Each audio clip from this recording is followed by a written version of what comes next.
I'm here today at Hedingham Castle, and this absolutely magnificent 900-year-old Norman keep still survives. It stands in 160 acres of landscape gardens and woodland, and it's also home to the Lindsay family. So I cannot wait to find out more about its history. Jason and Demetra Lindsay will be giving you a tour of the historic 900-year-old keep, which dominates the surrounding East Anglian landscape. So this is where you get the view. I'll get some surprises along the way. No.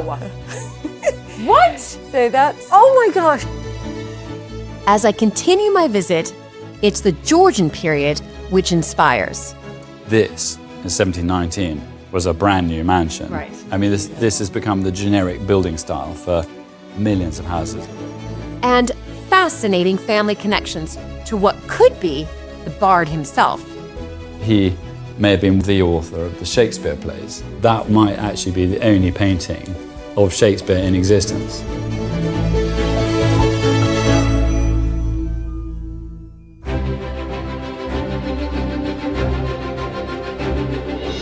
When I married into the British aristocracy, it was the start of a wonderfully exciting journey.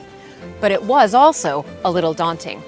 I became a Viscountess, and for an American girl from a small town outside Chicago, that was quite a shock.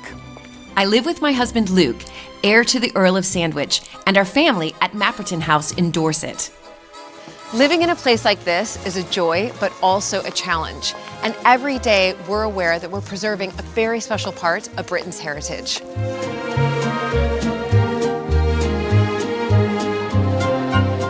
Mapperton has opened up an extraordinary new world for me, and I can't wait to share it with you all.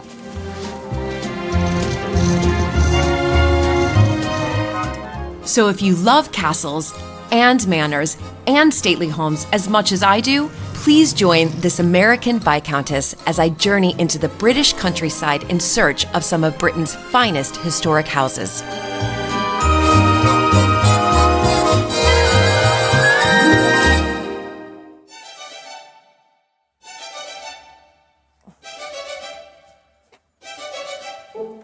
Hello. Hello. Oh my goodness. Thank you so much for having me. So nice to see you. It's warm, it's sunny, it's blue, and the wisteria. Thank you for bringing the weather. The wisteria is amazing. We told it to wait till you got here. Okay, thank you so much. I really appreciate it. Did you breathe in? I did. I can't say I do all the cutting. Come on in. Come on in.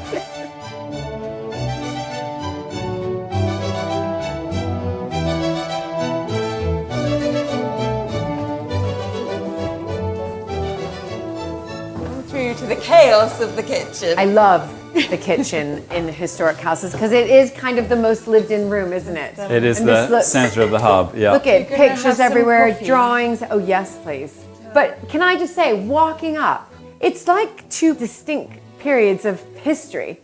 This house, which I'd love to know more about, with the lovely wisteria, and then this enormous Norman keep. It's extraordinary because we got the 12th century castle, the remains of an enormous fortification. And then in about 1710, someone else bought it, demolished all the ruins around the keep, and built this house. Right. And this is dated 1719, so this is early Georgian Queen Anne, basically. It's so incredible that the history is 900 years old, although we know that there were settlements here before that. Right. So we have the Saxons. The Saxon Thane Ulwine was booted out by the Normans when they came. And so it just goes back and back and back, and you can really feel that atmosphere. So the keep obviously still survives. It's the best preserved keep in Western Europe. It was built as a fortress, obviously, but in those days they built them to show off as well, so they're real status symbols. Right.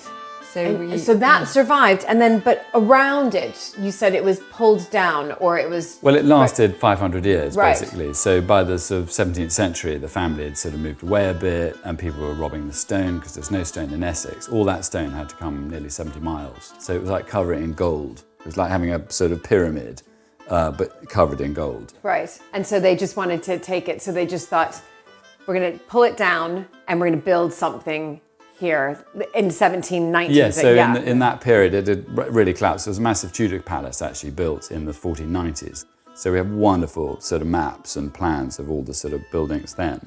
And that was for Henry VII's visit. Okay. After Battle of Bosworth. So that was incredible, a bit like Hampton Court. Right. And then that didn't last very long. And then Queen Elizabeth came here in the 1560s. Henry VII was here for a week in the 1490s. Henry VIII came here. Okay, so there's a lot of royal connections here. Absolutely. Yeah. And we had a Queen Matilda died here in 1152. We're not quite sure which room, but we like to think it was somewhere in the keep, but it was probably in one of the royal chambers around the building.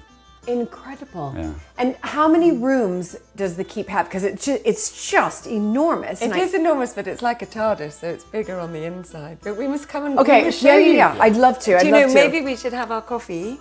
We should take it over. Yeah, And do you think? fantastic. Yeah. Let's do that. Brilliant. We can walk and talk. Haddingham Castle was built around 1140 by Jason's ancestor, Aubrey de Vere, Lord Great Chamberlain of England, and has witnessed the turbulence of medieval English history. This bridge we're going over, I always question about bridges because I think that they've been here for centuries. Well, this was a drawbridge originally with the Norman castle, but this was replaced in the 1490s to celebrate Henry VII's visit, because he came here for a week after the Battle of Bosworth and after Richard III had been defeated, and he built this amazing Tudor castle all around here, giving everything back. There would have been brick walls all the way around the outside of the Bailey. And it would have been a magnificent Tudor palace like Hampton Court. You have to imagine all this full of buildings. It was a huge complex of buildings within a wall. In a wall, yes. Wow, this is just incredible to walk here. And know that what king was here? What queen? So we've had Queen Matilda, we've had Henry VII, Henry VIII, Elizabeth I. My God. We've also had Queen Emma of Hawaii. Yeah, that's quite a good Did you? There was a queen of Hawaii before it became a part of the United States? In about 1860, I think. Oh yeah, that would be, yeah. So, wow. So this is the Bailey where we now do jousting, but this would have had a banqueting hall on it there. Right. And the kitchen's over there, and this was a sort of courtyard in one point, and the chapel was Beautiful there. Norman chapel over there. There's a well somewhere over there. Massive walls all the way around it. And huge industry. Imagine all the people here. Yeah. You know, the armourer, the medical person. And we're standing on top of the dungeon. Oh. So the dungeon was down there. Oh my. And this was the guards' room. Oh my gosh. And then that is the amazing doorway. Yes. Which is an incredible bit of Norman sculpture. They call that decoration sculpture, but it's that chevron moulding. It's chevron molding, because that's kind of how you know it's Norman, is that right? Yes. So you had the best stonemasons come over from France, because the De Veres were Norman, very well-known Normans. They came over with William the Conqueror. Right. And he actually married Beatrice, his half-sister. He married William the Conqueror's half-sister. Beatrice, yeah. Okay. And they were then entitled by Empress Matilda in the 1140s, wasn't it? Yes. That he became the first Earl of Oxford. And it was the longest lasting medieval title. There were 20 Earls of Oxford. Oh and my goodness. Normally you died, you got beheaded because you backed the wrong king, you died of the plague, or you died in battle. So for them to last 550 years, I think they were quite slippery. They did swap sides. They were quite. They did. Yeah. But they had to be to quite save wily. their heads. Yes. And a few of them did get beheaded and cut to pieces. And we found in the Tower of London, in that chapel, they're buried under anyone who was beheaded for treason was Any then aristocrat that was. the slab was lifted. They sprinkled in lime or something, and then the slab was reclosed. No. And Queen Victoria was so horrified, she had the slab lifted. It's in the church in the corner of the Tower of London, and she said, "I want them all exhumed. I want to try and identify as many of them as possible." And they worked out 35 of them, and the other 40 weren't identified. There's now a plaque on the wall of each one they identified. Oh my goodness. And they didn't find the Earl of the Oxford. saddest place. Was one of your forebears? Yeah, well, the 12th Earl of Oxford and his oldest son were executed for treason. And the son was executed 4 days before his father, so that the father would know that his son and heir had been brutally, and I mean brutally, they cut you up, you bled very slowly to death. They eventually chopped your head off, put it on Traitor's Gate, and the body was shoved in this hole in the chapel. I mean, it's the most awful bit of English history. Yeah, it really is. And when you're standing there, you're thinking, my goodness, where where is the body? And you're kind of, they didn't find the Earl of Oxford. And maybe they brought the headless body down here. Maybe they repatriated it with his head. Oh But my. brutal times, Wars of the Roses, Yeah, you know. yeah. War of the Roses, exactly. Absolutely horrific. Let's go All inside. right, let's go in. Yes. I want to see your reaction to the next bit. It's very easy because the portcullis isn't here anymore. Normally it would have been, what's the password? And then the portcullis would have been wound up through that groove. Right. Oh. But we won't drop it today. Okay, don't drop it. Yeah. Oh yes, yes. Okay, yes. It's good to have There we the go. slot, isn't it? There we go. Heading was built as a defensive castle. And where better to get a sense of the true medieval function of the building and the landscape it commanded than up on the roof. First of all, how many steps? We think there are 100 steps. Yeah. So it's 100? very good at keeping you fit if you're restoring the roof. And they're quite steep steps, so you will be out of breath within about 5 seconds. And isn't it kind of going in a different Yes, direction? so this is clockwise, and Then most I people are would've- right-handed. Yes. And the reason for that, if you were defending and I was attacking, you're going to hit the central post with your sword. And the Whereas person I have got all that space to see. cut you down.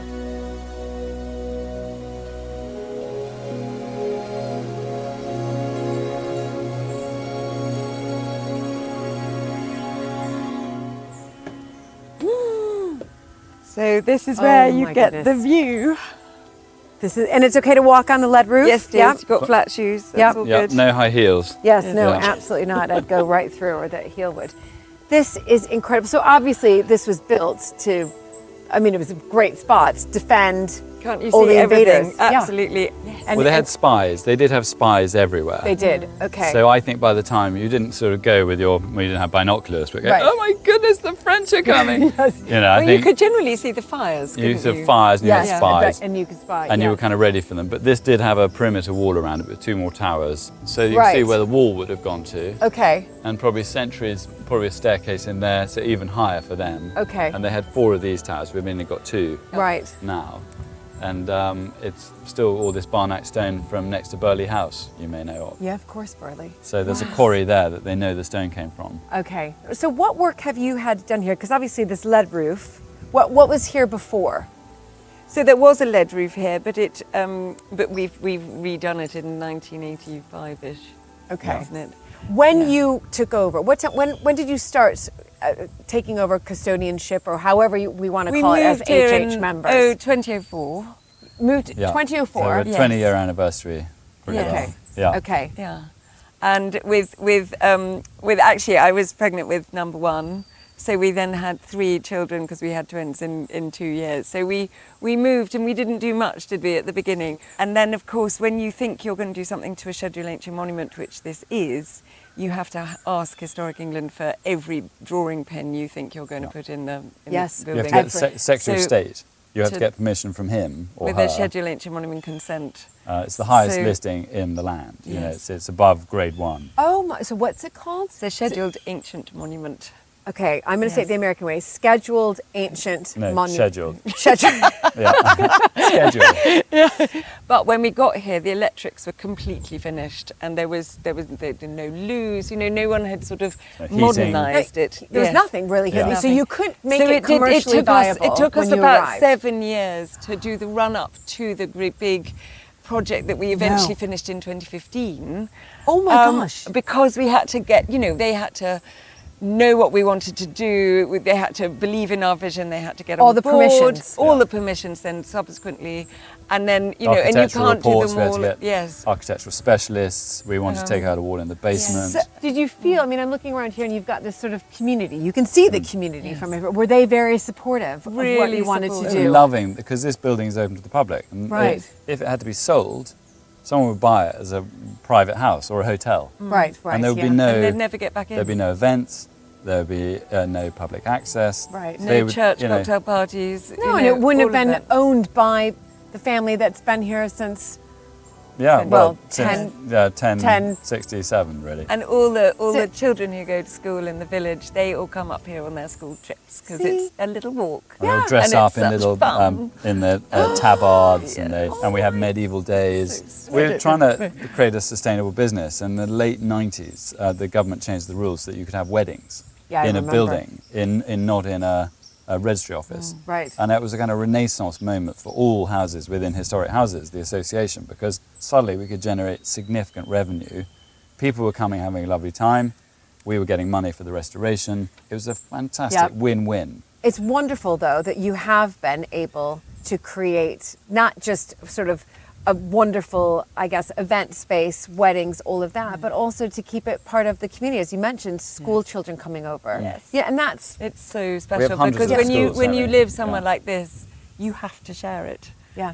Can I get a tour of the rest of the Yes. Yeah, keep? please That do. would be... Absolutely. How many rooms in total Well, are there are 4 floors. Wow. Yeah. And there's lots of little alcoves, but they Yes. think this building was probably used for parties, royal banquets. Right. There's some theory that people stayed in there, but I think people stayed out in smaller domestic buildings that could be heated, because there are only one huge fireplace on each floor. It's the original open plan floor plan. You know, Right. Corbusier thought he was onto something, whereas we know that it started here. Exactly. That's exactly right. And That's if your you claim to wanted fame. to impress people, you invited them here, they came up. If you hired in the building you got, the higher status you were. Okay. So normally you were downstairs being dealt with by the constable, but come up to the banqueting floor with the minstrels gallery, that meant you were pretty up there to see the Earl. Right. And he was seated by the fireplace that you'll see, and then he has a secret man hiding as security We'll guard. show you that Okay, when we get okay, there. all right, should we Let's, go? let's go back in. Yeah. This is an astonishing building. It stands over 110 feet high, and the walls are over 12 feet thick at their base. Once you're inside, you do feel safe from any attack outside. Well, I hope so, as I'm staying the night. So we're now going into the dormitory floor as we descend the building. This is the room that we use as our museum at the moment. Okay, so it's like an exhibition space. Yes, exactly. And then we have our pièce de résistance, and something that you're going to become very familiar with. Really? Because this is where you're going to sleep this evening. Oh my goodness. So it's quite good fun, isn't it? Oh my goodness. So actually, This- the okay, best give me the bit is history. you're going to have the whole keep to yourself tonight. Yeah. And people can come and stay here as well, and they have the whole keep themselves. The only place you can do it, where you can have a Norman keep. So I can walk up and down. Yes. I can walk all around tonight. Yeah, and there are no ghosts. Well, that was going to be my question. There's no. You're telling me that. No, there's and the good great thing lady. is, because of course, There's no- because a Norman building, you can't have curtains on the windows because that wouldn't be correct. So if you do feel a little bit sort of needing a bit more coziness, of course, it's very authentic and Right. absolutely the right thing to do is to close the curtains around you, and then you're in this gorgeous, snug bed gosh. inside, Will be. which is really cozy and really fun. The other thing you might want to do while you're here, because we don't want to keep you unamused, is that you might want to have a bath. No.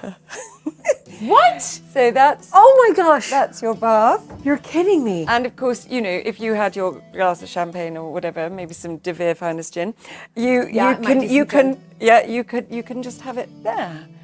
And then This is- we've got the most brilliant bit, something that Jay's made, because Little bit we've made tips. all this ourselves, needless to say, Yeah. because that's This is what we do. unbelievable. Just turn around and just glance over there, Okay. and the fire back is going to turn into the fireplace. And the YouTube have done the hard bit there, obviously. Oh my gosh. And then you might want to have a cup of coffee in the morning. So you have to come and have your cup of coffee and This your. is so clever. This is So- unbelievable. Okay. But you know the best bit about it is that it's fun and not fair. It's so but fun. Historic England let us do this. They were amazing, and they thought, you know what, Norman keeps have got to earn their keep. Yes. And so doing something like this gives people an experience, and then they really understand what it feels like. And you both did this So the thought process was, walk me through it, because of course we're historic house homeowners. We're always trying to think, right, we've got to prepare for the roof or the leaks or whatever the next big project is. You're always thinking project, how can I bring in more income to help support these projects in order to preserve this keep? Well, our real moment was when we put heating in using the biomass boiler, because there were grants to do that in 2015. Yes. So a little scary, but we jumped on it. We had a huge amount of digging through all the earthworks, archaeologists watching, got heating in here for the first time in 900 years. And we didn't know how it was going to react, the building, because, it's lime mortar. You have to be really careful with all the flints and everything. Anyway, it seemed to be fine. Drying out the building. Because it's so warm and cozy in here. Well, it does, because of the insulation now, and it's never been insulated, because this was all rebuilt out of the fire in 1924. So it's all pretty sturdy, so you can actually jump. You wouldn't normally do that in a normal building. But and we were allowed to do very delicate restoration to all the alcoves and things. And then they went to a props company, and we got amazing props and things. A lot of these were in the TV thing, Merlin. Okay, yes. And Knight's Tale, some of the chandeliers downstairs from that film. What I absolutely love is that this was rather lovely, because we've got this incredible silk mill only 6 miles away in Sudbury, and it's called Gainsborough Silk, and they gave us practically the material for this, because we couldn't have sort of modern looking material. We went through all their rails and found the most traditional things, and it had to look like a patchwork. Yes. Because then it looks right, if you see what I mean. Yes, of course. So that was rather lovely, because that's rather a nice sort of local... and it's local, and it's beautiful, and it works well. I'm going to be here tonight. Wow. Incredible. I'm going to send you photos tonight. Just being like, here I am having some of your gin. In the bath. Exactly. I might not send you a bath photo, but... next room, because you're going to give me a little tour, yes? Come down to the banqueting hall.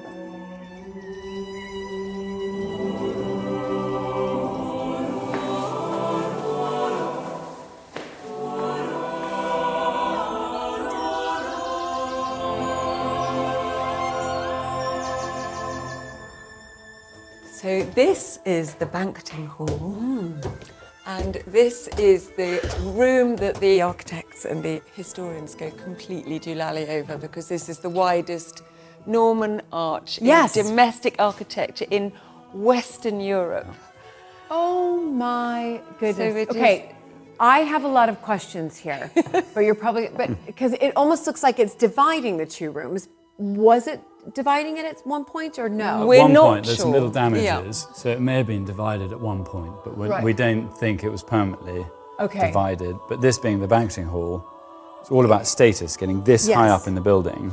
You had this incredibly dramatic, it was all about a sense of theatre coming up there. The Earl of Oxford would have been sitting. And the Earl would have sat here next to the fire. So he would have been here. Goodness.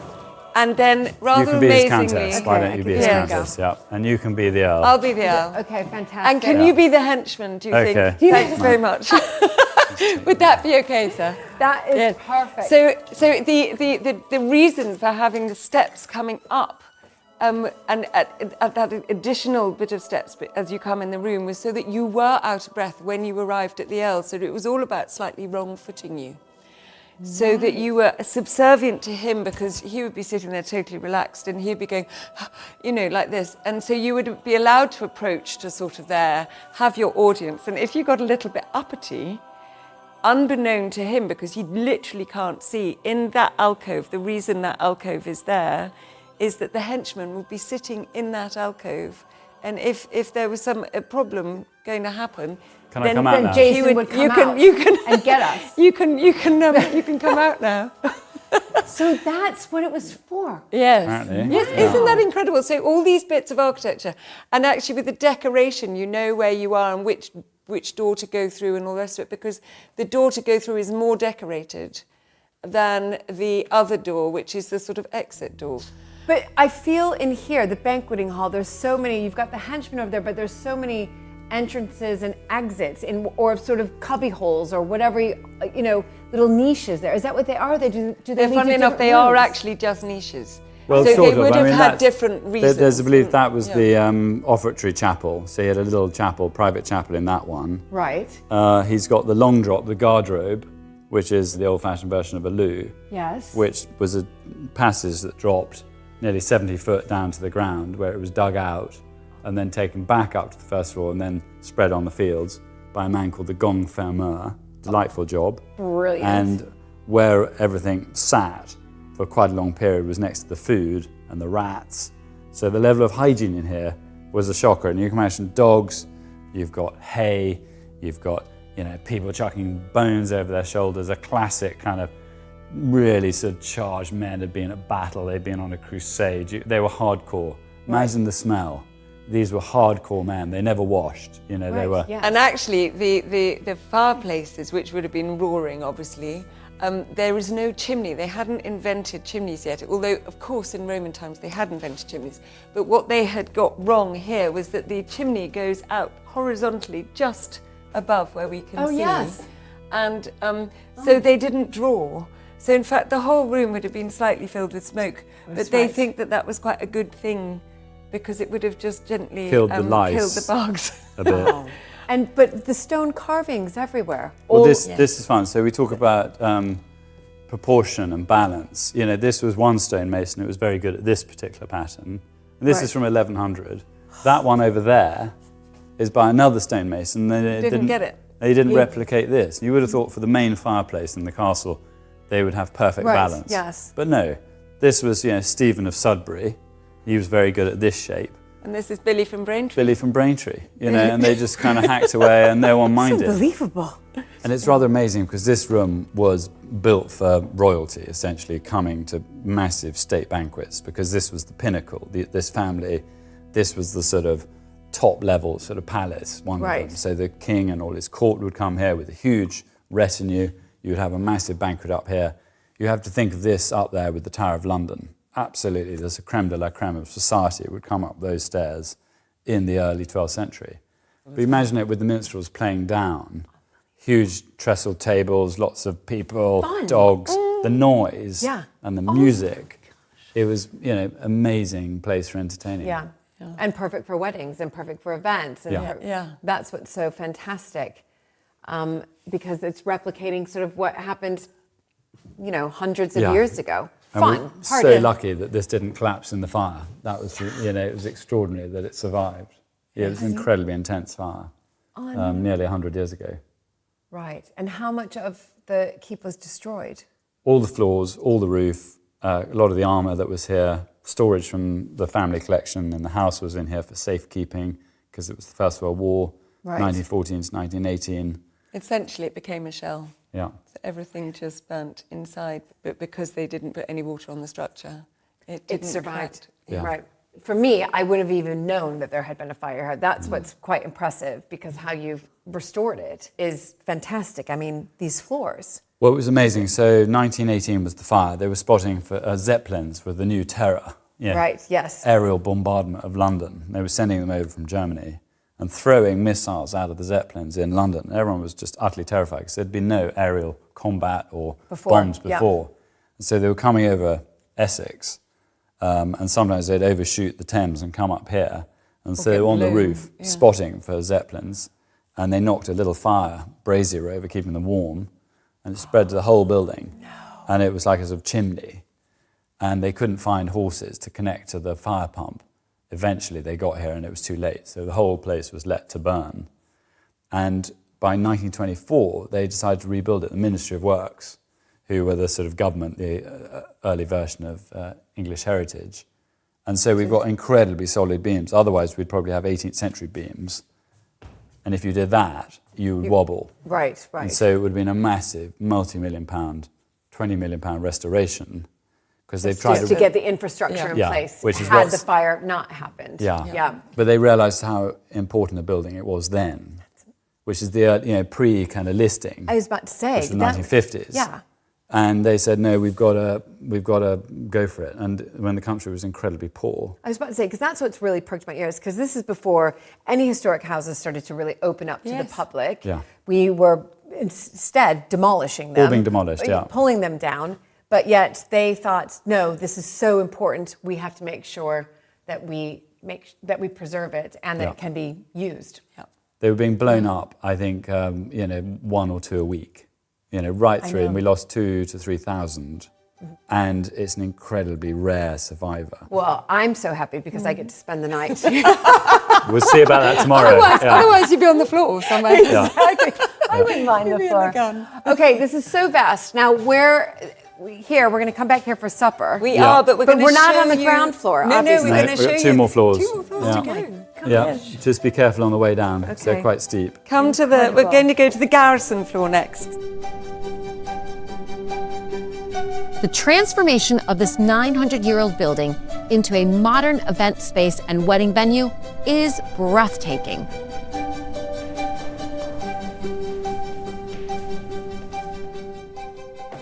Wow. So come in here. This is the garrison floor, or the armory.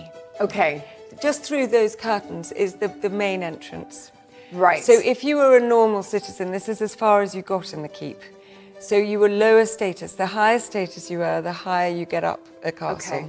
Okay. So being a viscountess, I could go a little bit You're higher. allowed a little bit higher. It's quite low, but you still have to be quite good. You're not a baroness. Yeah. Back to this room. So yeah. Again, you have this great...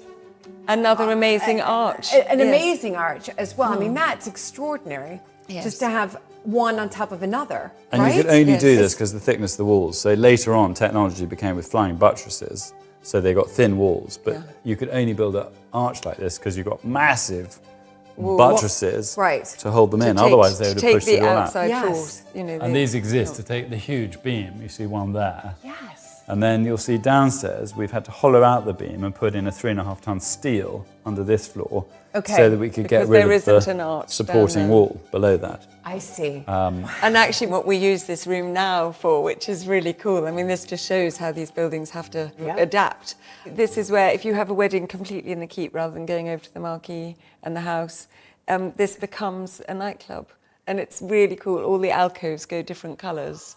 And we call it Norman's the nightclub when we're being so silly. cool. And there's a little bar over and there. there's the bar, exactly. Beady little eye. What's amazing is that during COVID, because we didn't have anyone here, because everything stopped dead, Jay said, right, this is the moment to refloor this floor, because people's heels were going through the original pine floor. Okay. So it was really important that we did it. He's the carpenter. So I was about to say, so you did this floor? I'm Bob the bad builder, yes. Did you? So, but actually the joy is, I can stand on the beam. Right. Doesn't even wobble. And dance to AC/DC, and so nobody's, 100 people dancing here. Jason, you did this floor. I did this floor, yes. And he's very handy.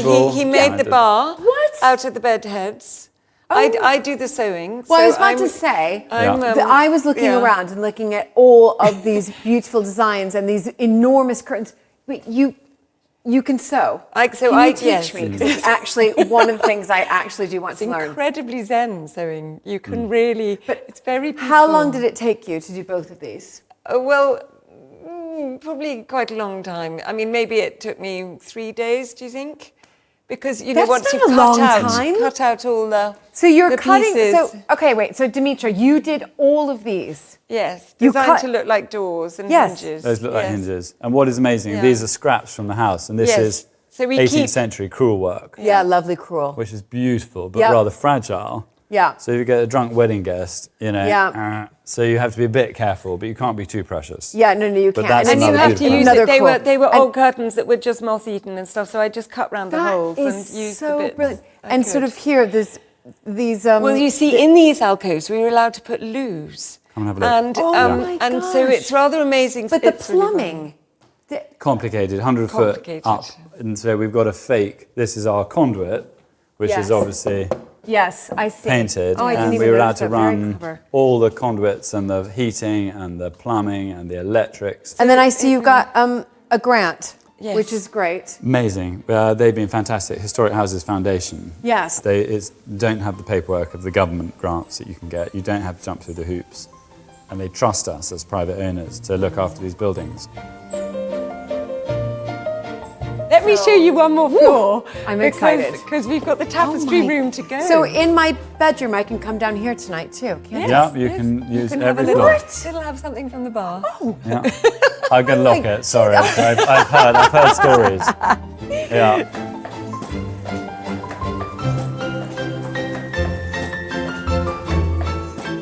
So this is what we call the tapestry room. Okay. But actually, originally, this was the storeroom.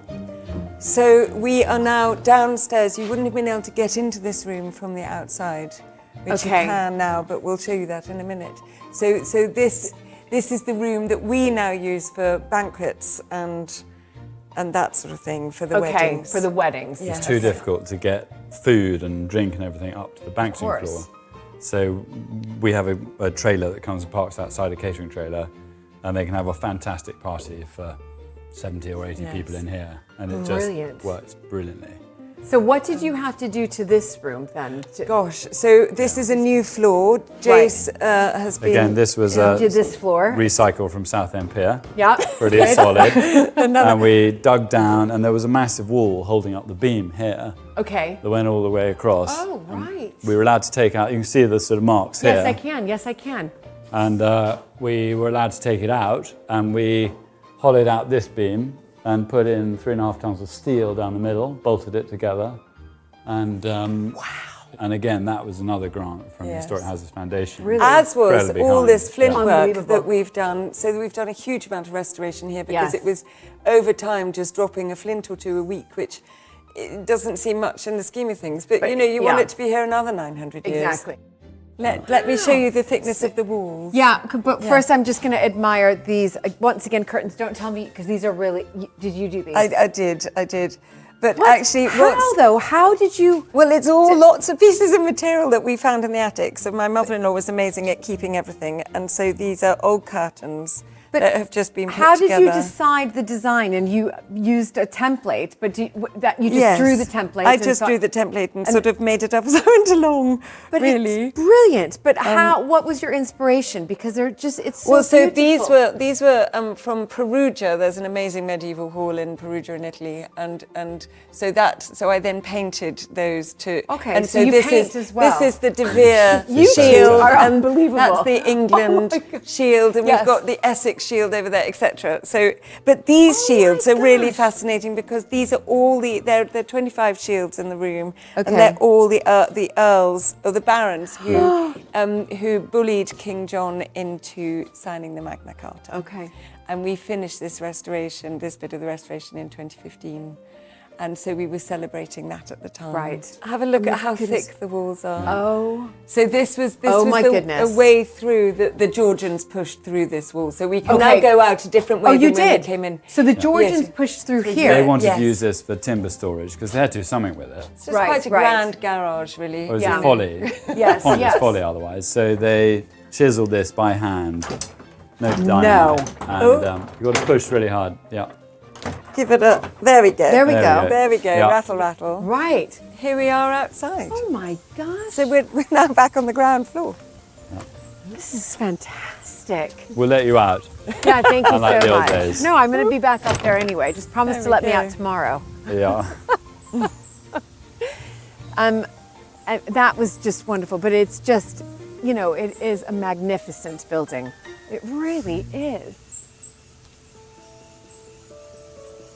What a spectacular space for a wedding. The historic atmosphere and drama of the building is mesmerizing.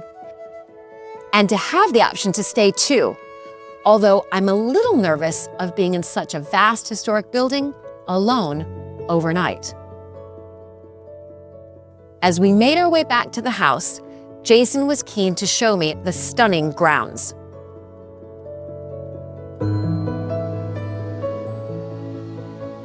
So. Wow. And the sun is out. I mean, this is a slice of heaven. Well, it's extraordinary, this little kind of secret compartment. So we have, it's private, but we share it for the weddings, but it's extraordinary. You can have a full joust going on there, and then we can be here, and you hardly notice it. It's unbelievable. It's so beautiful, and it looks very manageable. We try, we don't have enough resources, so our really stretched team just kind of coat. We try and not have herbaceous borders, and it's pretty woolly and wild. A lot of lavender. I love Prim it. instead of box because of the box blight. Right. We've got cherries in there. Do you? And hydrangeas. We put the fountain in a few years ago because this was the original turning circle. Okay. So you arrived here at the That's house. right. It was all about that. Now it's extraordinary that it's turned into gardens. So, Turned to gardens. yeah. And when this was sort of the main entrance, were there other gardens somewhere else? Well, on we're the not really estate, sure. or- It was never formally designed, but it's a landscape that's evolved, obviously, over the last Yes. 1,000 years. And we know that this was created in the sort of early 1900s when they moved the drive basically from here to around there, and then this became garden. So in sort of, Okay. but never massive gardens.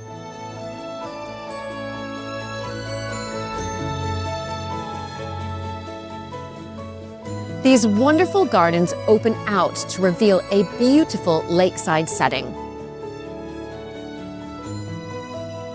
So this was built out of the magical. fish ponds. So to get the sand and possibly the clay for the castle, they needed sand for the lime mortar.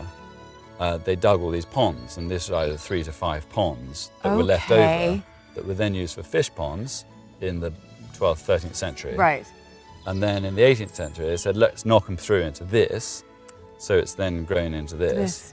And did they still then fish, though, in the 18th century from here? Well, I don't know if they had it as fish food, but in the Norman times, apparently they would have had a tank on the roof of the castle. And in the siege of King John, apparently they were throwing fish down on King John's men just to wind them up. And they possibly had the fish from here put in a fish tank. Okay. And then they just lobbed them down just to wind them up. But it's a famous story. Brilliant. And so it then became picturesque. And then it's much more capability brownish, even though he was 1760s. Okay, yes. So this is a very early formal garden, and then it's become sort of scruffy and It's not sort scruffy, of it's beautiful. scruffy This and is like picturesque. my ideal. The gardens at Hedingham are a tapestry of different atmospheres, with the bog garden forming the magnificent backdrop for the 18th century dovecote. This is a very sort of wet garden. This is and with lovely. Beautiful. So who did this? Well, this is always here, and we just try and dig out these ponds I every think year. it's fantastic. And that's the dovecote. So that's the dovecote. And that That's we in were helped. fine Well, condition. it was incredible. We got a grant from Historic Houses Foundation, Right. which was then Country Houses Foundation, because it was going to fall apart like a pack Okay. of cards. And they're quite rare because people stopped feeding pigeons or whatever was in them in the 1840s because of the price of wheat. So they all fell apart. No one wanted to keep them. But this, I think because it was part of the garden, the picturesque, they kept it. And we saved it just in time. Tissue. And how long did that work take to restore They that? were here for a year or so, Yeah, I yeah, think. yeah. I had to It's repoint a big- everything, take out all the tie pins. My father did the roof in the sort of early 90s. Did he? It's incredible. I mean, this is rather mad, this sort of Yeah. crazy Oh bamboo. gosh, I didn't even notice this. This is madness. Yeah. And Oh. kids sort of go in. We've had to stop them This going is in because they brilliant. were literally kind of making too many piles. But it's quite fun when the kids are young and you're inside and you scream at them like a bear. They all kind of run off. This is incredible.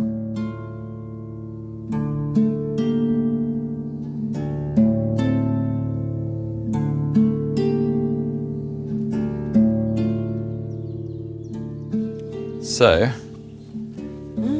this is the dovecote. I love a good dovecote. I do.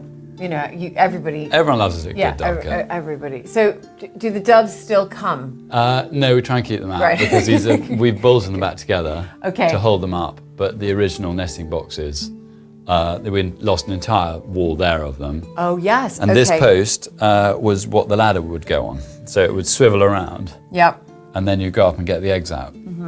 And what was the purpose, though, originally of dovecotes? Was that Food. So you That's either what I got thought. the breasts off the birds, Right. or I think you got the eggs. Right. Because there's no fridges, obviously. You might have had an ice house to keep the food Yes. cold during the summer. Ice was taken off the lake and put in the hole in the ground in an ice house. We've never found ours. Right. But basically, it was the equivalent of fresh meat. Clever but- system. Our culinary tastes may have changed, but as the evening light drew in, we prepared to feast in the banqueting hall of the keep, just as the Earls of Oxford had done centuries before. Dining by candlelight in such wonderful company rounded off a fantastic day at Haddingham Castle. What an amazing building. I could really feel the centuries of rich history. And under Dimitra and Jason's guidance, this incredible castle has been transformed into a venue for the 21st century, whilst remaining true to its medieval roots. But how would it feel to spend the night? Good night, everybody.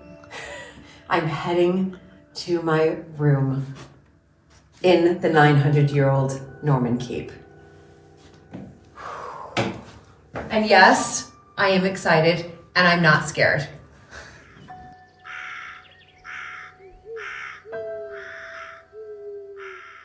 So you might be wondering, like, if I'm a bit nervous. I'm a bit nervous only because I'm by myself. So, but that's just all in my head. I'll try to breathe through that, it should be fine. But also, you almost can't even think, or I at least can't think, like, wait, what? I'm staying in a 900-year-old keep, and this is where kings and queens have visited and stayed. King Henry VII, King Henry VIII, Queen Elizabeth I have all been here. And that, to me, is something it's hard for me to get my head around, because I'm not just visiting this place, this vast structure, I'm actually staying here tonight. And then I hear bits of noises. There's like a little bit of flickering of that light. Did you see that? Flickering?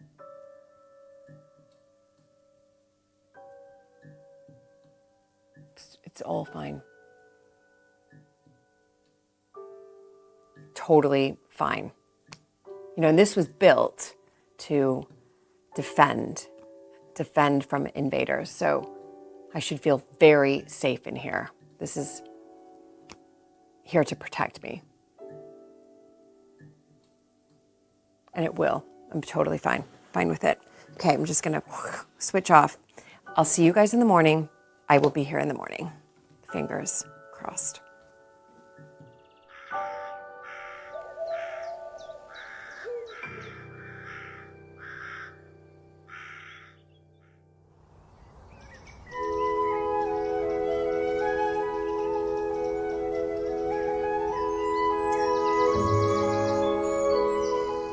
Staying the night in a 900-year-old castle was certainly an experience. But wow, the sense of rich history was all around. After experiencing the drama of the medieval keep, it's lovely to be in the homely surroundings of Jason and Dimitra's beautiful Georgian mansion.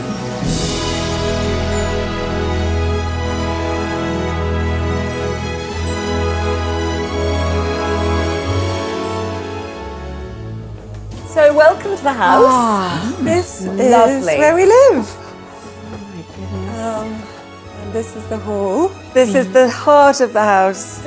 Now I can see the big sash windows. So Yes. this is, proper Georgian house. Remind me Absolutely. again when this was built.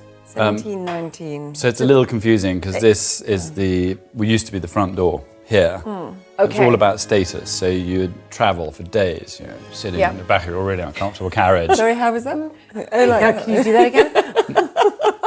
Anyway, not on a motorbike. So you turned up here pretty exhausted, and if you had made some money, you wanted everyone to arrive at the grand facade of the house. So Right. that is the standard 7-bay Georgian Queen Anne period, which is we've got there. And you want everyone to look at the facade and come in here. This was a stone flagstone floor, very Okay. Georgian.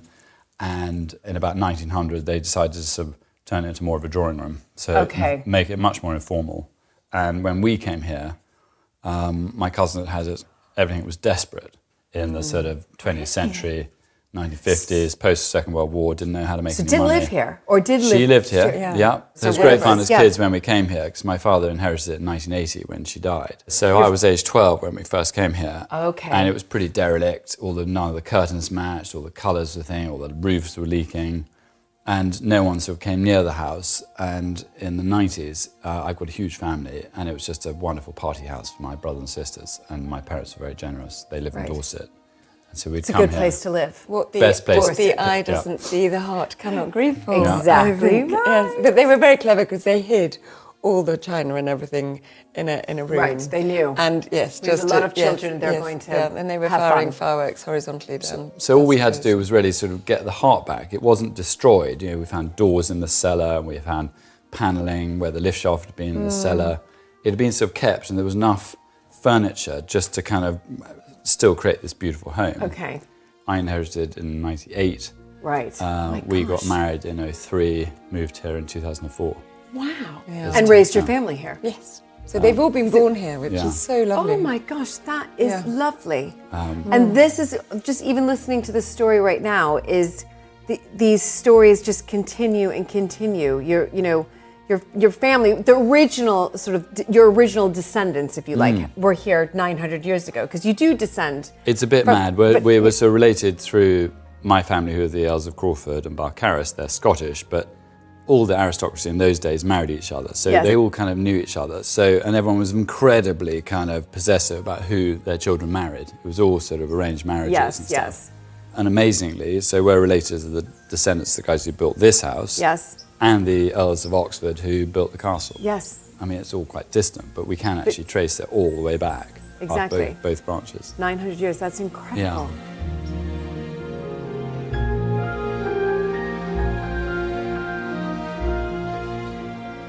A lot of the good stuff got sold. All the Chippendale Right. got sold, and the Applewhite got sold, and the Gainsboroughs got sold. But we have got about 6 generations from the original Ashurst. He was Lord Mayor of London in the 1690s, and he bought this place for his second son. Okay. And the idea was, if he bought a nice old castle, it would kind of make the family look a Elevate bit his posher, status. elevate the status. Yeah, right. And people are frightfully rude about new mansions, but this, in 1719, was a brand new mansion. Right. And he had the old castle. What did Walpole say about it? Horace Walpole, who was Yeah. brother of the Prime Minister from Houghton. And a commentator on He was online. a social commentator, and he said Mr. Ashurst has bought himself a trumpery, a new house, and was very snobbish about it. But actually, classic Georgian. Classic. I mean, this has become the generic building style for millions of houses Yes. across, Yes.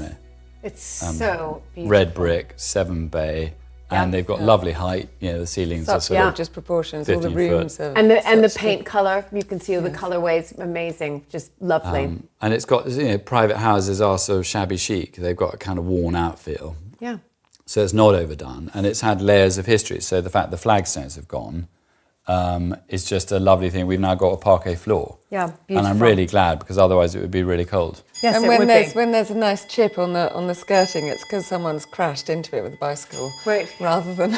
And that's a story. Yeah. And that's a story. Another story. Yeah. That's a story. Well, lovely room. And then where else should we go? Well, I think we should go into the Ashurst room. And this is named after the family who built this house, Okay. this bit of the house. And this was the old Georgian dining room. But when we got here, it didn't look like this at all. It had dark purple walls. So when Natasha was born, and I couldn't really do anything other than look Were you like, after this is the Tiny. first room I'm doing? Yes, and I was exploring Sudbury and came across Gainsborough silk, and eventually said to them, well, why do you have a sail rail? And they said, because sometimes, the loom's not busy, or someone returned something that they didn't want to, Jasper Conrad or something's done it for a London club, does 2 colourways, doesn't like that one. Yes. They Right. keep the other one. So I came home and thought about it. Always wanted a silk hung room. So anyway, I asked them if they would play ball. So they sold this to us at cost so that they could come and have parties and show off, which was so brilliant of Bartering. them. We were sort of bartering Yeah. the idea that they would have a lovely party, but we wouldn't charge them. So we got 180 metres of silk. Yeah, No. it was amazing. And Jace, I think you got a stapler, didn't you? Yeah, I got a sort of... You hung this. Yeah, well, so- we What? sewed it together. So you put battens out, and then you put sort of curtain interlining, so the room Okay. becomes white and a bit like a padded cell, and then you hang the silk. And this bit from here to here is actually 12 widths of silk. I cannot believe you did this. But literally, people, we have to put this up, which is perspex, because everyone with their sticky fingers, Yes, if they're of having a course. wedding here, go, what's this? And in fact, you can see that it's material. Right.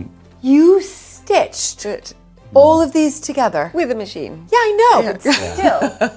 It's wow. But don't you think it's beautiful? This It's and this is a really so- ancient colour that Gainsborough gave us, that sort of lovely Georgian. And it's It's very so- 18th century. So this Right. is, if you were stinking rich, you would have had silk on your walls, but not in this has to be north facing, because it would last yes, about 'cause 5 years. It's pure silk. So it's perfect. Right, so it's Yeah. perfect, so you don't have the damage from the sun. Yeah. This is a really fun painting because everyone's frightfully rude about people with new houses. But this, the Ashursts who'd made a lot of money in London, turning up in their Ferrari Look at that. or their Very Chevrolet, with their brand new Carriage, yeah. men with their horses and livery, brand new house, the ancient castle, and now it's all considered lovely, sort of tasteful, faded. But in those days, brand new there are no mansion, trees. you know. You see, all the trees were all planted. You know, we get. Yes. You know, it's all brand new. This But is it's a real insight lovely. into the Ashursts, how it's self-important. I mean, this is a very snazzy Yes. phaeton or something, Yeah, one yeah, of of those course. really amazing carriages. And it's a fun sort of That is Insight it's into And their these mind. are the beautiful. Ashursts. This is, you know. He was Yeah, Lord so Mayor of I'm- London. Elizabeth. So I'm surrounded by the portraits, ancestors yes. who built this house. And then we've got Earls of Oxford here too. And then that one's quite fun. That's the 18th Earl. Okay, so And, he's right before the Earls of Oxford die out. Is that Yes, right? 'Cause that's it goes right. to Yes. 20? It goes, It's to 1703 was the 20, 20th. Okay, He was the okay. 18th. Yeah. Okay. And his father was the 17th Earl of Oxford. And actually, Okay. we should go and have a look at his scroll because we've got So that you to have some show of you still have a lot of the archive, so it wasn't Yeah. destroyed. We had some of in the fire. archives. Well, that's another story. We'll tell you that when we Okay. see it because we bought it back. Oh, Which is Yeah. amazing. Let's go to the Okay. dining room and we can show you that. fantastic.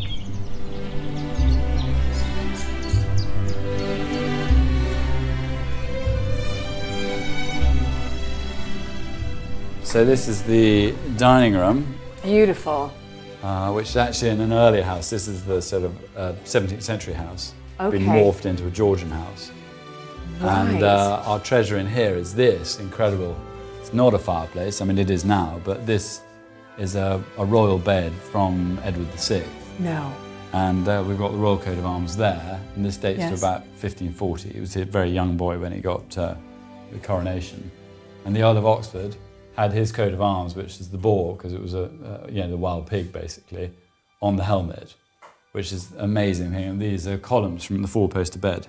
So when you were the Lord Chamberlain, you were given, as a thank you for organising the coronation, the bed, because there weren't any other gifts really Well, to be the given. entire contents of the king's bedchamber. You got the sort of silver bowls and After pewter the bowls. coronation, Yeah. they were just sort of giving it away. The king didn't want it anymore. It He always went used to it. the Lord Great It Chamberlain. was a way of Did saying it? thank you. Yeah. The incredible thing was that this was in the keep and it was moved to here to create this chimney piece in a sort of 1910 or something, Right. really just whiskers before the fire. Yeah. So it was We would have lost saved. it. Incredible. I mean, I love heraldry, so I love looking at coats of arms. I'm just seeing if we're related. Well, we might be, Yeah. who knows? So we've got the flag, the De Vere flag here, which is still flying today. And this star was put on there when they were fighting the Saracens in one of the Crusades. And the star appeared, blinded the Saracens, and they won the victory. So that came back and was then put on his coat of arms. And we still fly it Incredible. today. And So we have there the you story go. of that, which And is look, That's a bit brilliant. more heraldry for the heraldry person. Yes, yeah, You ready me. to receive Okay. this? Love, is, love. We do Oh, not- am I going to fall off my perch yes, here if I this say, is yeah, I am? really special. Oh my This gosh. doesn't come out very often, I can No, promise you. this is incredibly precious. Okay. So I mean, this I is- just love heraldry. This is basically the Earls of Oxford from about 1570 it goes up to. Oh, it goes I up think- to. I thought you were going to Yes. tell me it starts at 1570, and No, I was Yeah, going to be we've got impressed it. with That's that. perfect. Yes, Correct, no. right. So you have the 17th Earl at this end, but look who he's related to. You've got the 17th Earl. He's wow. in 1570 What? and he hasn't got any children at this point, so it Okay. dates it to 1570. This was done for the glory of him. This was a purely egotistical, No. you know, Well, this is hurrah. saying how posh they were as a family. So this was Yeah. done in, what, 16th century? 1570. Incredible. And So it this shows has the- survived. Yes. I found the lozenges, everybody. Yeah. I found them. Okay. We are related. Okay, let's have a Right look. there. Okay. Brilliant. We've got the Now. lozenge. That's fantastic. Well, it also means that you are related to We go back to there. William the Conqueror. Yeah, we are. We Who have is our there? as well. Yeah, we are related. Which But you is go rather much back fabulous. further. You go back quite a lot further then. Well, what is quite fun So about he's there, and then, you know, these guys are all... This is so fun. that's Yeah. William. That's and William. That's De Vere. Let's have a look. Married. Where is he? Here. That he married Beatrice, who was William's half sister. Okay, I see. So that's where your line starts. And William came This. over obviously 1066. Yep. Hedingham was taken in 1067-ish from Alwine, and he rewarded him because he'd married his sister, and he said, right, you can have, You can have the land. You can have the lands. and then it was his grandson who became the first Earl of Oxford. And so who gave the title Earl? What? So that was Empress Matilda. Empress Matilda. Oh, that was Empress Matilda. There was a bit During of the a time spat of the going. anarchy. Spat Okay. going on. Yeah, with King Stephen. This is so much fun. And it was a miracle this Isn't thing it came beautiful? back. It had been sitting under someone's chest for 40 years. They got divorced and they were selling the house, and someone spotted it, and the auctioneer got in touch with us and said, is this anything to do with you? And we said, yes, it is.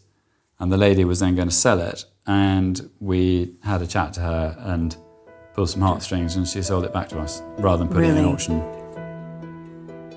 This ends with Edward de Vere, the 17th Earl of Oxford. Okay.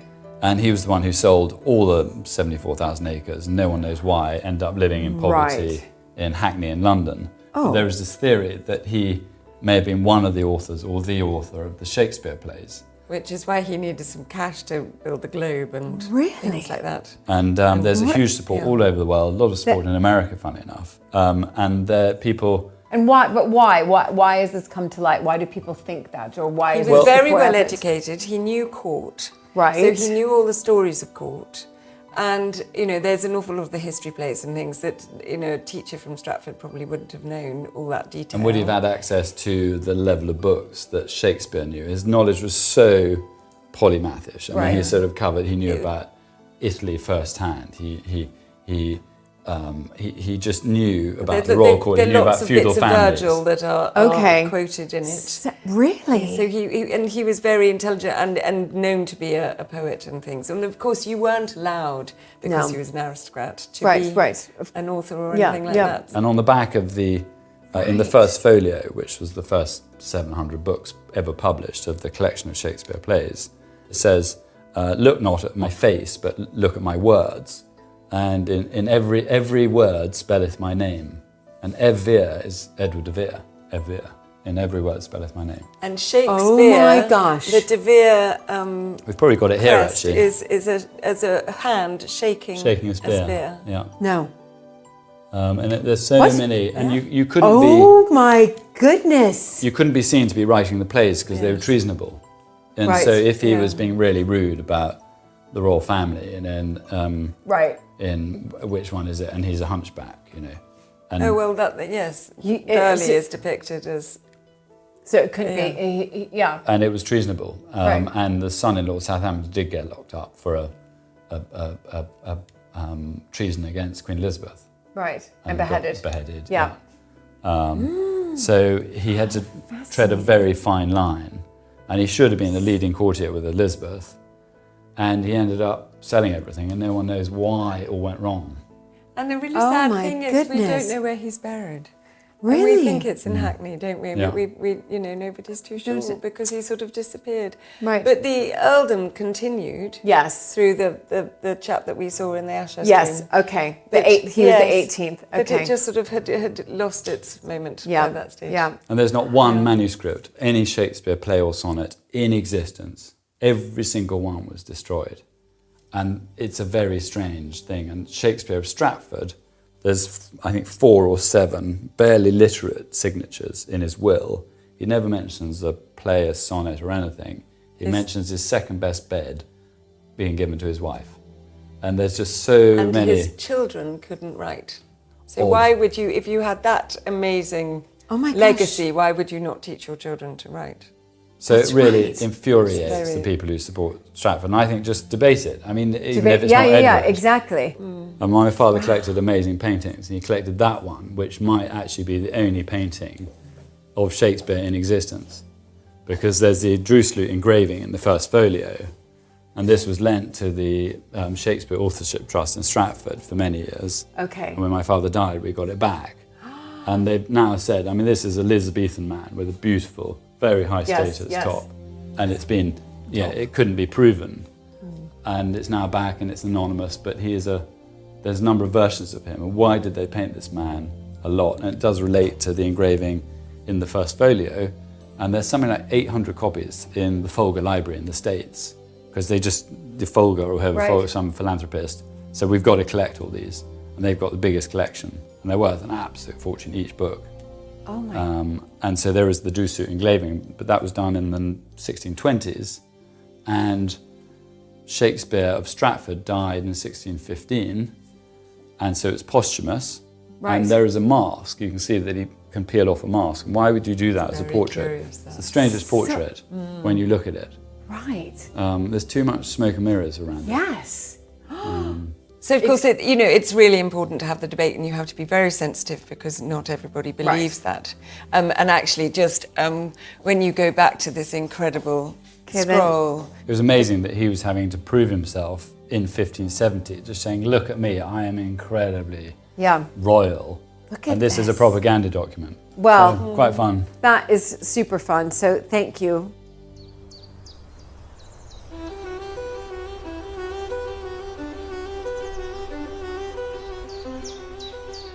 Like Mapperton, Haddingham Castle is a member house of historic houses. And in November 2024, Jason took on the role of president. Sitting in the garden overlooking that expansive lake, we discussed the incredible work and importance of the organization. So, Jason, historic houses is really, really important for the member houses, but also for the visitors to those houses that are open to the public. It's an incredible association. I mean, it's been going for 50 years. It has 1,400 members, 300 open to the public.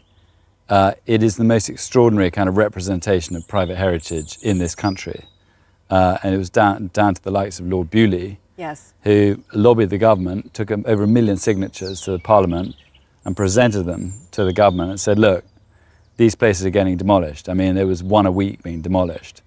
And we lost 2,000 at least between 1870 and 1970. So in 100 years, 2,000 historic houses, stately homes, castles, manors were pulled down. I mean, the damage, it was so shocking what happened in this country, and it was punitive taxation. Yep. And it was, inheritance tax kicked in 1909, people couldn't afford them, and they'd lost their purpose. They're sort of centres of these aristocratic families. But they've had to adapt, and historic houses and the membership are the most innovative and entrepreneurial owners you can imagine, and they're always come up with brilliant ideas. I mean, you're a great example of what people can do, thinking ahead of the box, and we're a lean organisation. We've got an executive in London who work incredibly hard on behalf of the 1,400 houses, and it's unbelievable what they have achieved, raising awareness, getting a big membership to help support the association, and sharing these incredible places. Exactly, and you mentioned that there's 1,400 sort of house members, and of those 1,400, heritage sites, 300, including Haddingham, including Mapperton, are open to the public. And that's also really, really important to be able to give this access, of course, to these visitors and let them enjoy what we've been able to enjoy. But also, I think it's really important, especially for Mapperton, I think Haddingham, is that we have these events, we've got this visitor income, and we need the visitors to come in to pay for things like the roof, the leaks. I mean, the restoration, it's unbelievable. I mean, a survey done very recently basically highlighted our backlog of repairs is £1 billion. £1 billion. And it's growing every year. And the only way we can do these repairs is by generating revenue from tourism and commercial events and property rentals. And we have to be absolutely ahead of time, sort of in working out what we can do with these places. Yes, and so how many, I mean, we contribute, Mapperton contributes to that repair bill because it's just ongoing. And I think as a custodian, you always have to think to yourself, I'll never be able to finish it all. But what you want to try to do is make it better for the next generation, and also make sure that you are preserving it so that visitors, those of us who do open to the public, they can still enjoy the house. We can have those events and it's not in disrepair. It is extraordinary. So the skills are dying out. So we absolutely got to keep, I mean, there's something like 34,000 jobs within the association that we employ people. So that's an amazing figure. And that's from stonemasonry to... Oh, that's staff and that's stonemasons. I mean, the skills that are, involved, whether it's thatchers or stonemasons or glaziers or stained glass restorers or fabric repairs or painting repairers. And we've got to keep them alive because they will die out. And, we are waving the flag for that. But it's desperate. Trying to get people to come through, the apprenticeships are needed. So we employ a lot of people, that's great. We actually generate £1.4 billion for the UK economy. Wow. And when we say 300 are open, actually at least half of the 1,400 are open in some way. Right. Most are involved in a charitable way in the local town or the village. They care for the countryside, the woodlands, the footpaths, the cricket pitches. It's much bigger. That the reach of these estates is why this country is so incredibly beautiful. We have world-class built heritage. And we're very proud of it, but it comes at a price. Yeah. And a price is us working incredibly hard. Yeah, I've seen what you and Dimitra have done while you've been here. I mean, I can't even believe the amount of work that you have actually done yourself. And I think there's been, in the past, 100 years ago, we wouldn't have touched really anything, People who walked around with their monocle, sort of, and not really knowing what's going on. Exactly. And they had nice rents from their estate. Yes. Hedingham is lost his estate. It's been sold to help pay taxation in the 1930s, 40s, 50s, 60s, 70s and 80s. And we now are totally reliant on the income we can generate from weddings and from our visitors, our 25,000 visitors. And they're very fragile. That we have to, it's down to the passion of you and me and our incredible membership, the 1,400 houses. And they're quietly doing all the sort of tennis club fundraisers and the church fundraisers. Yes.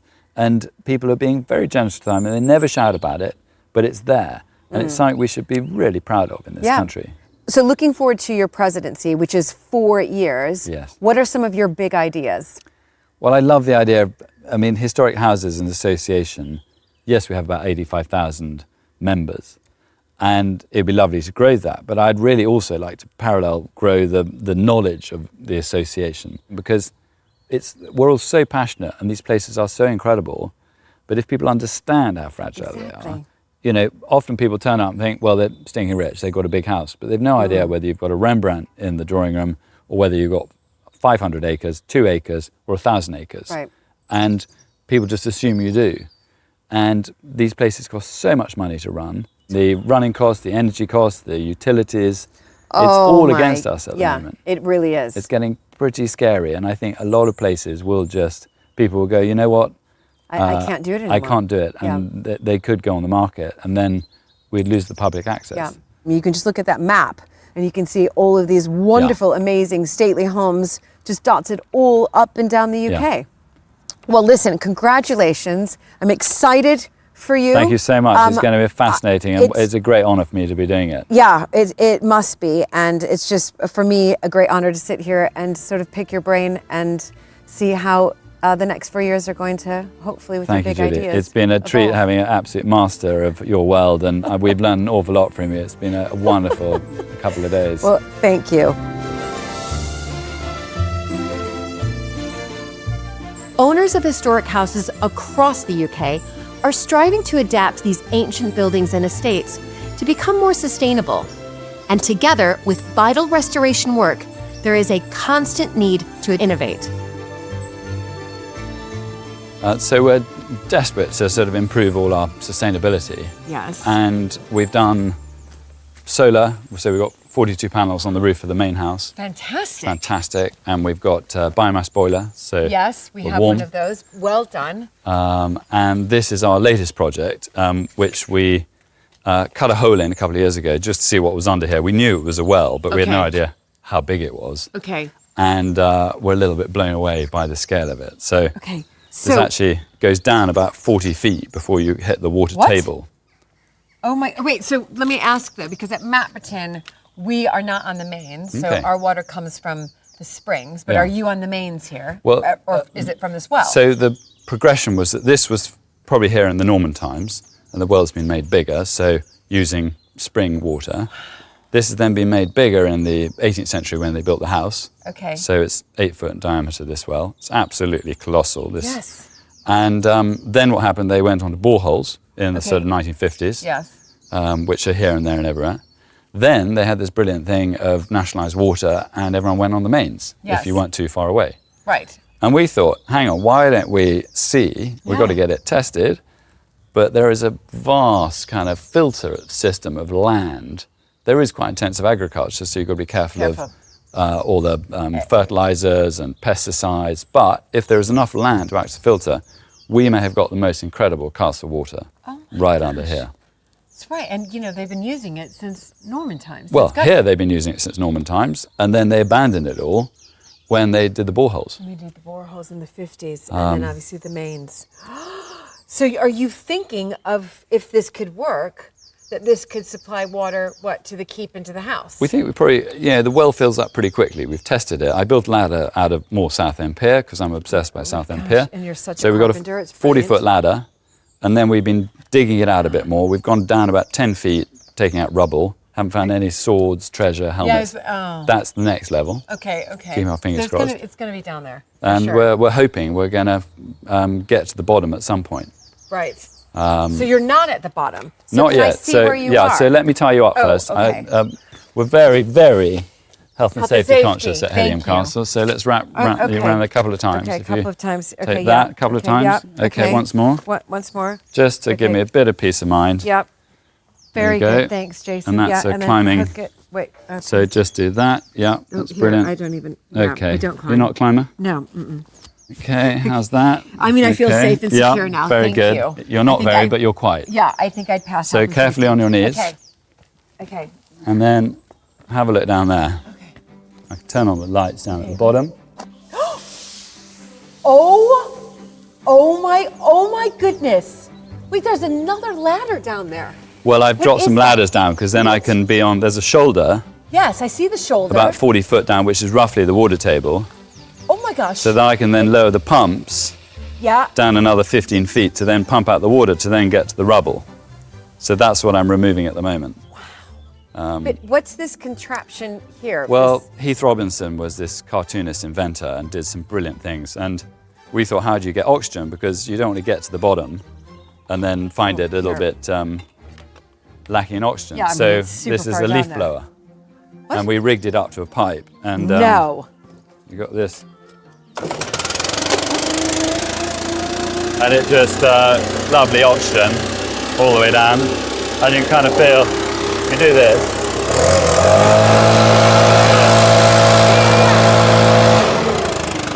Wow. Oh my gosh. That So, is super clever. just makes you get a bit more energy. And then what's this blue sort of Well, that's strap what we've been using to pump the water out. to pump the water out? So it's got Okay. about probably 8,000 litres of water in the well, and then it fills up. Wells is all about how quickly they replenish. Yeah. And this fills up about 120 litres an hour. So, a cubic metre of water is 1,000 litres. Yes. And we've got to work out our usage here as to whether Yeah. it's feasible to use this. To use this, right. And also we have to get it tested. Yeah. Because public consumption, and that's twice a year. The council are very sort of strict if you've got Yeah. your own private well. Yeah. But that's the hope. Praying, and if we can raise some capital to do it, because it's very expensive because the water leaks because it's 300-metre pipe, Right. and then have our own system, our own filters, our own pumps, and it would probably taste delicious. Yeah. And there is a Norman well that we haven't opened that is stone-lined, built in 1100. Wow. I suspect that's got some proper treasure down it. That is it. That's going to pay for this. But to open it up is a huge logistical issue and right. safety and stuff. This is brilliant because we can just lock this trapdoor and Okay. we, this is really safe. What so. a fun project. Yeah. Okay, so we're off to next. Where do you want to go? What are you in the mood for? Well, I heard that there was some foundation of King and Queen Chamber. Golly, well, the Great Brick Towers, it's called on the 1600 map, which is where Henry VII stayed. Right, so you still have King's those Chamber and the foundations. Queen's Chamber. Really? And we went to Oxburgh Hall in Norfolk, and they knew the Beddington family, the Earls of Oxford, and I reckon they said, we'll have one of those, like Hampton Court and Right. So you still Eton have College. the foundation? For Well, that? it came out, it sort of appeared out of the ground, and it was a sort of lockdown project, and then we went, oh, this is quite substantial. Can we go? Can Yeah, we go let's view? go and have a look.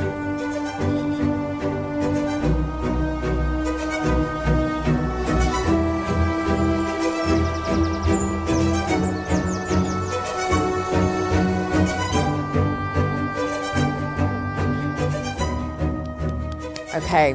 This is This, it. to me, is very exciting. Yeah. All right, give me the history and how this was uncovered. Well, we had no idea how extensive it was, and we did a bit of strimming, and we suddenly realised it was actually a really pretty chunky foundation. We'd never really paid it any attention. It was Right, partly hidden. right. So it was and there, and then you started It was doing kind some of there, and strimming. we've got a drawing showing an 80-foot tower. So this was built in the 1490s with the bridge and the Tudor Palace and the Great Hall, the other accommodation towers. And Okay, this is the 80 principal, 80 foot high, yeah. Wow. Yeah. And looked Okay. over one of the medieval deer parks, which is over there. You have Okay. to imagine it with no trees because of defence. You had to see where people were coming from. But by this period, England had calmed down a bit, and there weren't need for massive castles. So this was really a kind of luxury bit of accommodation. Okay. And if you compare it to Oxburgh Hall, which is very similar, 2 octagonal towers, one might have had a spiral staircase in it, one might have been the latrine, or you've got the King's Chamber and then the Queen's Chamber in Oxburgh. So we reckon we probably had 2 to 3 or even 4 stories. And it was the principal accommodation for VIP guests. So, Oh my goodness. So who do you think stayed here?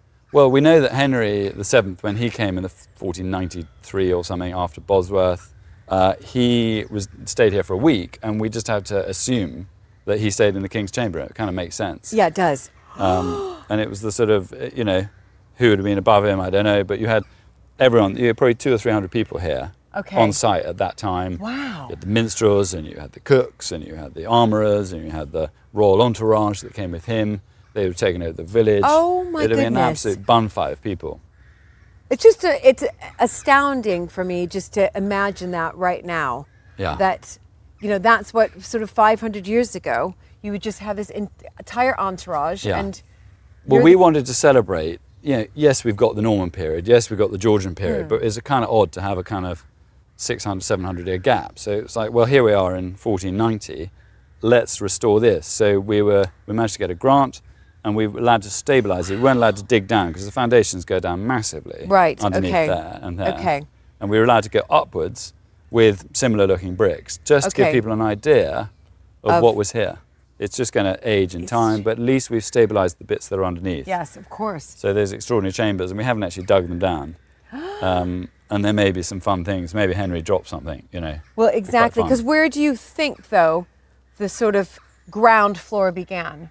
Well, it probably might have begun here. That might have all Right. been foundation. Okay. And the okay. reason that it was a square Yes. there was possibly because they just didn't want to waste too many bricks. It might be that simple. Okay, I see what you're saying. And that might have Right. been the octagonal staircase going all the way up. Going all the way up. And it might I have been some see. useful storage space, but it makes sense to have it here. This is a later wall Right. put Okay. here, but made up of Tudor bits of the Tudor castle, but mashed together. So there's vertical bricks. It's a right old hodgepodge. Gosh. Unfortunately, constantly rolling down the bank. You find chunks, Amazing. it's the whole time. That's a nice Tudor brick, but Yes. they're everywhere. So, when do you think, though, this was brought down? Roughly. So the 17th Earl of Oxford, as I said, Yeah, he so sold he was- 75,000 acres, Right. all his lands, all his castles, ruin. So he died in 1604. Okay. We know that Elizabeth was here in 1561, I think it Okay. was. So its glory days was sort of 1490, rebuilt Yeah. for the next 100 years. It then sort of went downhill. I reckon everyone was robbing it. The De Veres weren't here. Right. And it was pretty ruined by the 1660s. Okay. So when Sir William Ashurst came along and bought it in 1713, he demolished all the buildings around, all the ruins. Right. Oh, the ruins. He used them okay. for the foundations of the Georgian house. Right. and kept that as a kind of picturesque ruin, really. Yes, yes. And we do actually have a plan of the foundations now. So we've got the ground radar. Right, okay. But what we want is to try and get some fundraising to do a three-dimensional interpretation. Yes. So you can imagine what it would have looked like, but based on science, Yes, not but on conjecture. Yes, yes, totally. Brilliant. Wow. Well, this is just absolutely fantastic to see. Well, And if you ever, do the sort of non-invasive dig, let me know. Well, the moles do it for us. Oh, okay. And occasionally on the rabbits and the badgers. And then we Exactly, find and they're pulling things up. we always go and investigate. It's brilliant. Haddingham Castle is a fascinating mix of the medieval and Georgian periods, all infused with the style and interests of each generation who have called it home. What an extraordinary adventure it's been, and Dimitra had one more treat in store for me, a visit to the nearby historic weaving company, Gainsborough. Dimitra worked with them to recreate the Georgian dining room and the castle keep. So let's go and find Diane. You're going to love this. This is so special. I'm so excited. And look. Oh, spotted that. The royal appointment. That's right. And look at this. Please ring. Oh, look at that. You clever clog, or whoever designed that. I know, isn't it amazing? And and here's Diane. Hi! Oh, lovely. Nice to see you. Hi, Julie. Let's hug. We're going to hug. We're going to hug. Okay. Oh, my gosh. Well, first of all, I just walked in and I saw that. So that has already overexcited me. Absolutely. But I had a peek in. Diane, this is the real deal. This is a proper treasure trove. Yes. On a sort of epic industrial level, isn't it? It's just so exciting. Oh. Diane, would you be able to show Julie the archive and the loos? Okay. And how it all works? Yeah, I mean, I love anything archive, but if you're going to show me archive material fabrics, I'm we'll in. Go there. Okay, calm down. I know. I gotta breathe. I gotta breathe through this. This is exciting. incredible. I know.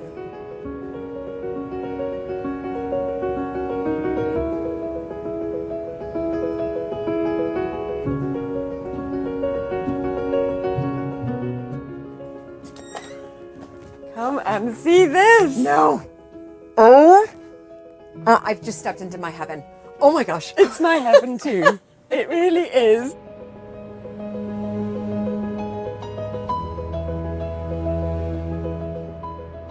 Poor old Diane has to put up with me all the time coming here. Diane, I have so many questions. This is unbelievable. But first, a little bit about you. How long have you been here? I've been here for 33 years this year. 33 years. Yeah. Do you love working here? Because I would love working here. The fact that I'm still here would suggest that yes, I probably do. And your dog loves working Yeah, here and my too. dog work. My dog work. He's the second dog to work for Gainsborough, yes, but yeah. I would love working here. So how old is Gainsborough Silk? We were established in 1903. Okay. But we've been in these premises since 1924. I want to just sort of backtrack a bit because with Dimitra, so you came here looking for sort of Georgian silk, is that right? Yes. Well, I was exploring Sudbury and Diane was kind enough to let me in. There aren't many people in Yes, it was so amazing. Did you walk in? Was your reaction the same my as gosh, mine? Totally. Which is why I said you had to come here because it's just the most amazing place. And it's like this world secret because what happens here is world class. Yeah. And this archive is just like the treasure trove of all time. So this is where I am right now, Diane. I'm in kind of This is the archive, love archiving. So this is why this is my heaven. So this is the archive room, right? Yeah. So what do we have here? Basically, these are the record books. So basically, every time we create a new fabric, we keep a piece and we record it in these books. And we mark in the books who it was woven for and the date it was woven. Okay. And then we also record how it was woven and keep all of the little pieces of yarns that we've dyed, and we keep them in boxes. Right, so that's what these boxes Well, are. these are fabrics, but at Okay, the top these- here, so some of these are 100 years old, these boxes, hence why they're a bit brown. But we've got more modern boxes stored somewhere else. So every single fabric is in those boxes with the fabric and how it's made. And how it's made. And then does it reference, can I touch this? Yes, of course, yeah. So yeah. this is like archive, this is like my heaven. So can I ask, Diane, so who are you, creating for? Is it, obviously a historic house, Hedingham Castle? We do a lot of historic houses. Yeah. Right. Most of our projects come from interior designers. Okay. Or the National Trust, the Royal Household. Wow. Yeah. Quite a lot of your damask is the quintessential beautiful English look, definitely, isn't it? definitely. I mean, this is where it comes from. We specialise in weaving damask. Yes. Right, that's your specialty. That's our specialty. Right. Yes. Well, I just spotted one for St. James's Palace. Oh, okay. There we go. That's a little name drop. We're allowed to name drop. aren't we? We've established that. And that was wow. I mean, just it's absolutely exquisite. You've got the Ritz Hotel. I mean, I would just spend all day here. Is it so how do these, I guess, sort of fabrics, the damask, how do they come to be? Does somebody come in here and say, this is the colors we're looking for? Yeah, generally there's a period or a style of design, so they want either 15th, 16th, 17th, 18th, 19th century design. Right. They have a colour scheme in mind. Right. And the quality. That's my bedroom curtain, isn't it? That one. Look at that one. Yes, the Westminster. Yeah. Yes, And I got it. Yeah. I just happened to come across it. That was not a fluke. I recognise that well. So they come in here and they say, right, we're looking at sort of Tudor or Georgian, and we want these colors. I think a lot of times there's a colour. There is a colour scheme. Right. But we can bespoke. So we do everything to match. This is the original. 1964, and it's bright lime green. Yeah. That's a wonderful thing. It's isn't wonderful it? just to see that. Shows fashions. It through does, the it does, ages. it does. It does, and it helps designers to come here to see the colours that were being used, because they've only got black and white images generally to Right, go from. right. You've seen that, won't you? Yeah, Yes. yeah. That's And interesting. it's just, you've got Hampton Court Palace, spotted it. This makes me happy.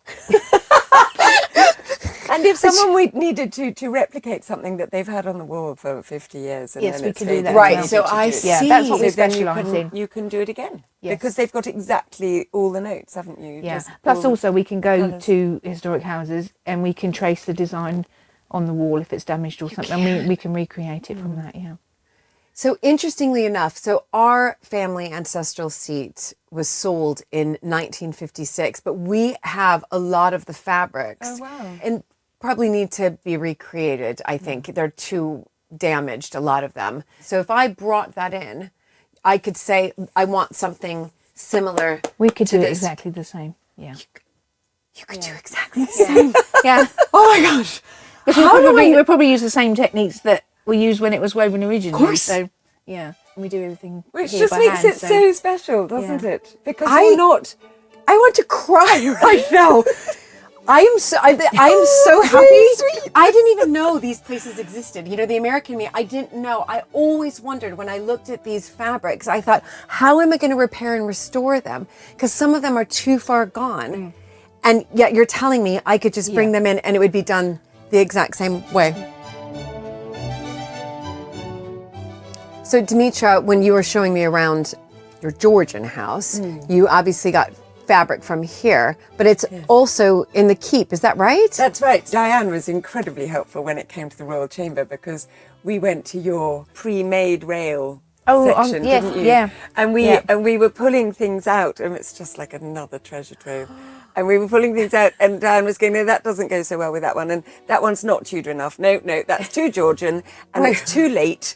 And you know, we need early. So we had such fun, didn't we? We were putting them all together.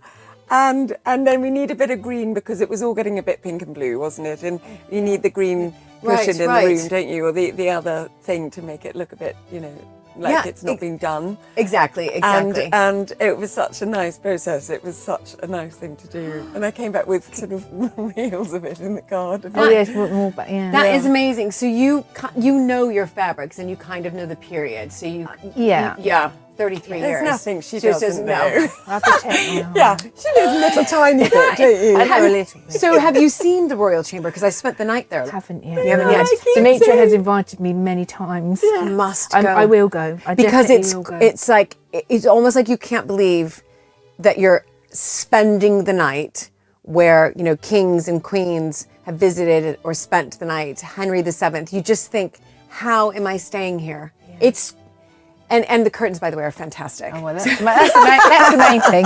But can we head out there and see see the looms? Yeah, no problem. the looms? Yep. Oh my gosh. And the amazing noise they make, Oh, which is one of it's my most incredible. tingly feelings.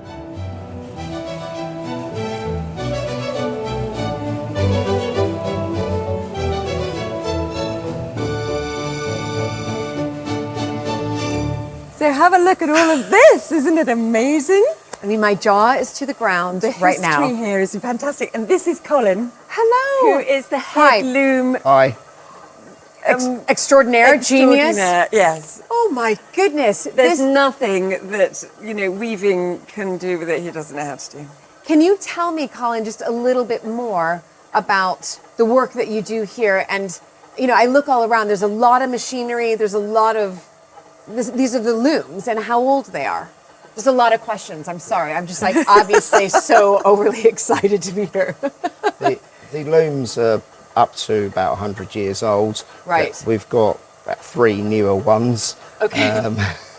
You are. Yeah. Well, the newest one's about 5 years old. Okay. Yeah. I've been working here nearly 40 years, and Oh my goodness. I mean, this is unbelievable that we're looking at machines that are almost 100 years old, still working today. Do you feel that they're more reliable than the new machinery, or is it they're just so good that that's why you continue to use them? no, they're more problematic. Yes. But we do weave but they things. do weave things better than modern. Right, so Yeah. that's what the we key can't, to it. What we can't reproduce on the newer machines. interesting. It's finer, it's closer together, isn't it? It's Yeah. just better material. It's just better material. Yeah. Then, of course it is. So what are you working on here? It's beautiful. It's a silk warp Yep. and 2 ends of cotton Right. for the weft. Okay. And Can I see you so- have a... do you want to see it weaving? Yeah, that would be great. Okay. This is Just wait for I the mean, this is noise. The unbelievable. noise is just so evocative of past times. right. That's what it is. Oh my gosh!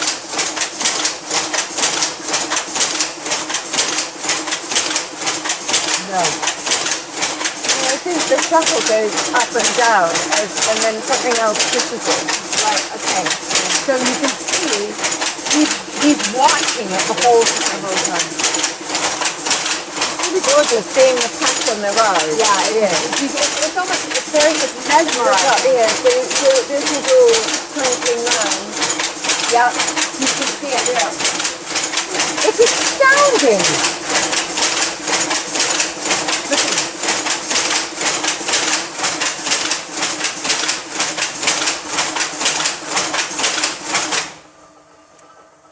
There we are. How about that?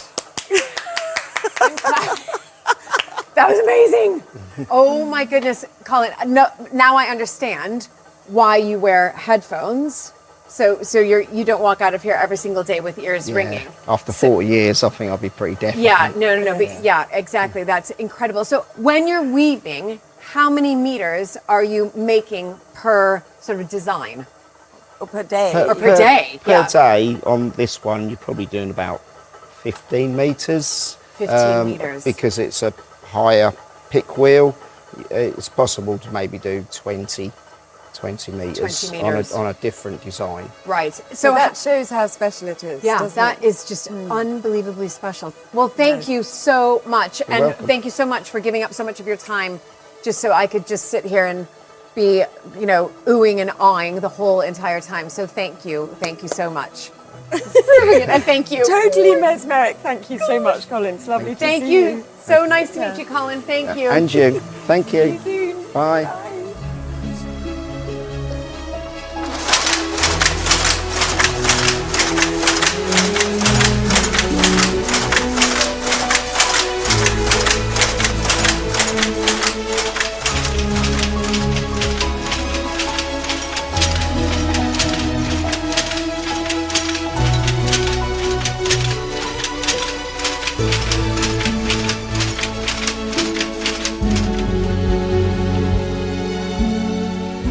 It's been such a wonderful visit to Hedingham Castle, and one I will never forget.